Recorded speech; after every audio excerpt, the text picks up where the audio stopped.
Hey, howdy, hey. So I'm back again, and because I had the money, I decided to watch 28 years later twice, and these are the details I noticed the second time around.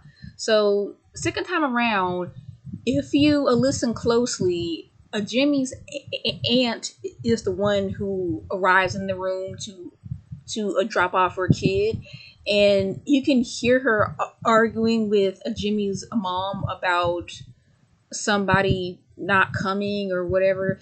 Anyway, my theory is that Jimmy's aunt led the infected right to them, kind of like in 28 weeks later when the a little boy led the infected to the farmhouse. Like like I said in my previous video, they were in the Scottish Highlands, and and according to the overhead shot, it was just a house and the church, and that was about it. So I'm like, okay, y'all will probably hold up here for a day or two until Jimmy's aunt brought the infected there when she drove, I think. And another thing I noticed is that if you look around Isla and Jamie's bedroom, there's like a bucket in the corner. Like there's a bucket on the chair in the corner, and there's herbs hung up everywhere.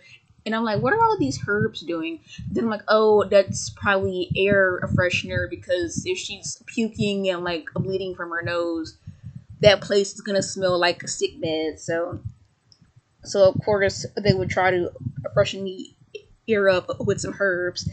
And another thing I noticed is that Spike's shoes are a size too big for him, and I get it.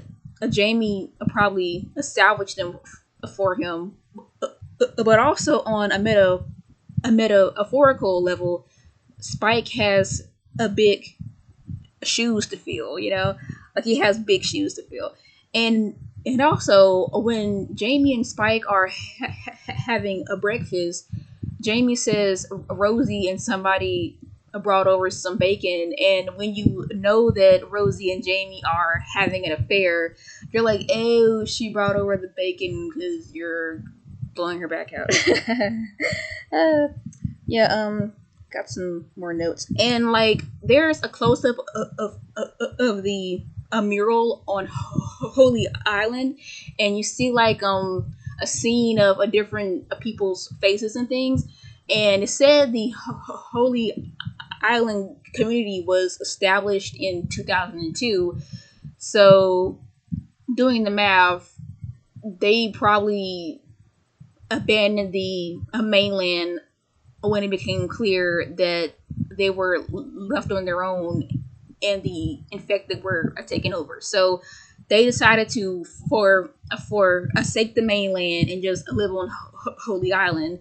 And while doing so, they decided to build a mural to depict all the founders of the town. Because I'm like, who was this a long haired a woman? There's a close up of, and I'm like, oh, that's Isla 28 years ago. She was part of the founding members of Holy Island.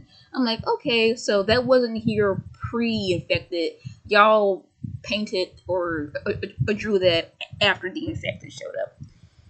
And right, okay, so when Jamie and Spike find the a body hanging upside down, there is a crow pecking at the side of it, and I'm a girly who loves her Greek myths, and I'm like, a bird pecking at somebody's side. That's pro Prometheus all the way. So like Jamie said, either this guy was a left for the infected or he was already infected. But if we're going with the pro Prometheus angle, then that guy hanging upside down, he probably learned something he shouldn't. And since a Jimmy thinks of himself as like a godlike figure, maybe a Jimmy hung him up there as punishment, but also the bird eating him, like you stole for forbidden knowledge or whatever. so I'm gonna punish you for that eternally because you're stuck as an infected, you know? I'm like, ah, okay. Or I could just be bullshitting and that bird picking at his side means absolutely fuck all. But I just thought that was a cool parallel. What else did I write down? Okay. Blah blah blah blah. Jimmy's and blah blah blah. Right. So like Jimmy's a grown ass man, and he still spells his a name with all capital letters. And I'm like, yeah, he's definitely emotionally stunted at the age he was when shit hit the fan. Like, ugh. Like, gosh dang it, I want to know more. Like, what were you doing the past 28 years? What do you want to do with Spike? Because some folks are saying that Jimmy's appearance is modeled after a Jimmy Savile, and I'm like, oh no, Spike, oh no, you're 12, oh no, oh no.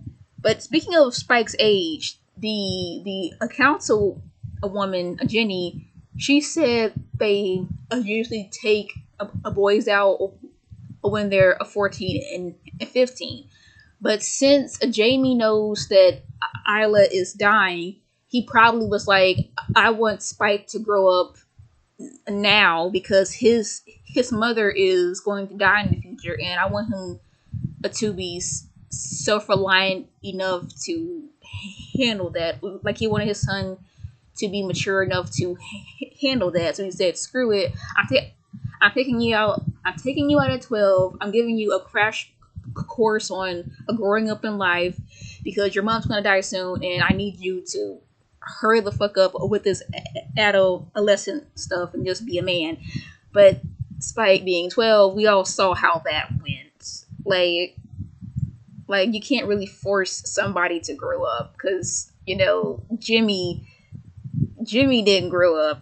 Like despite all the trauma Jimmy went through, he still was stuck at that age where he was traumatized. And Spike, when his dad took him to the mainland, he had a lot of trauma. Like seeing killing the infected, seeing a butchered deer, seeing a man hung upside down, like and then he killed that man. So yeah, like Spike got a shit ton of trauma.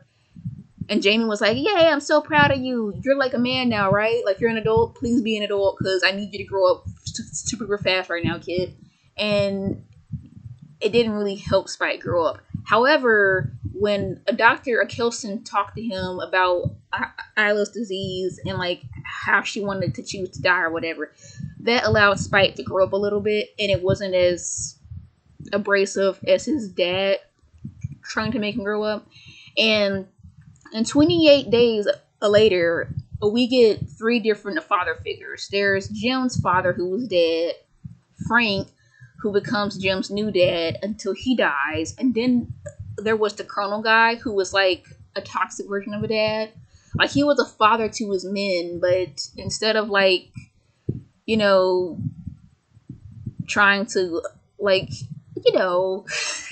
what I'm trying to say is he was like a toxic version of a dad. Like instead of like telling his soldier slash sons that, hey, keeping women as slaves is wrong, he was like, I'm gonna let you do whatever because I don't want to rein you in or whatever. Anyway, the point is there were 3 dads in 28 days later, and there are kind of like three father figures in 28 years later. There's Jamie, obviously, the alpha with his a newborn daughter, and there's also a doctor, a Kelson, who kind of like acts like Jamie's. He kind of acts like Spike's uncle, grandpa figure, kind of. And then there's Jimmy's father, the Anglican priest, who just left his family for dead, basically, to go join the infected. So I guess there's 4 dads in this film, unless Dr. Kelson is just pure weird uncle. I don't know. But yeah, there's a lot of paternal figures in this film, and they all have different effects on Spike, I guess. I mean, Jimmy's dad never met Spike, but Spike has met Jimmy, and we saw but we haven't seen how Jimmy's gonna be. But he's probably gonna be like the Colonel in 28 Days Later. Like he could be a paternal figure for Spike, but once Spike sees how bad he is, he might turn against him. I don't know. That movie's still being produced and stuff, but something to think about. Something to think about.